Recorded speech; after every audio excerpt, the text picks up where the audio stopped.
Les fables de La Fontaine. L'ours et l'amateur des jardins. Certain ours montagnard, ours à demi léché, confiné par le sort dans un bois solitaire, nouveau bel air au fond, vivait seul et caché. Il fut devenu fou, la raison d'ordinaire n'habite pas longtemps chez les gens séquestrés. Il est bon de parler, et meilleur de se taire. Mais tous deux sont mauvais alors qu'ils sont outrés.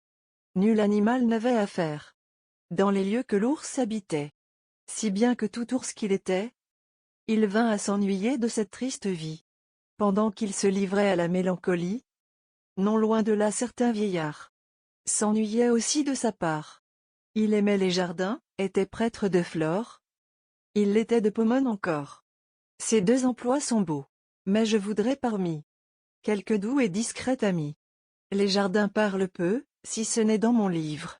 De façon que, lassé de vivre avec des gens muets, notre homme, un beau matin, va chercher compagnie, et se met en campagne.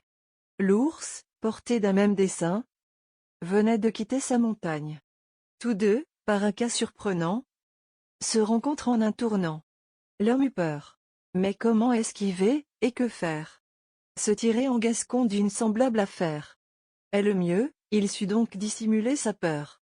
L'ours, très mauvais complimenteur, lui dit, viens-t'en me voir. L'autre reprit, Seigneur, vous voyez mon logis. Si vous me vouliez faire tant d'honneur que d'y prendre un champêtre repas, j'ai des fruits, j'ai du lait, ce n'est peut-être pas de nos seigneurs les ours le manger ordinaire. Mais j'offre ce que j'ai.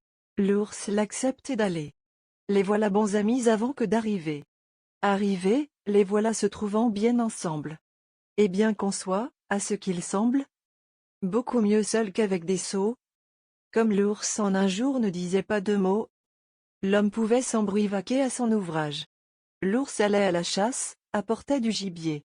Faisait son principal métier d'être bon émoucheur. Écarté du visage de son ami dormant ce parasite ailé, que nous avons mouche appelé. Un jour que le vieillard dormait d'un profond somme, sur le bout de son nez une allant se plaçait. Mit l'ours au désespoir. Il eut beau la chasser. Je t'attraperai bien, dit-il, et voici comme. Aussitôt fait que dit, le fidèle émoucheur vous empoigne un pavé, le lance avec raideur, casse la tête à l'homme en écrasant la mouche. Et non moins bon archer que mauvais raisonneur, raide mort étendu sur la place il le couche. Rien n'est si dangereux qu'un ignorant ami. Mieux vaudrait un sage ennemi.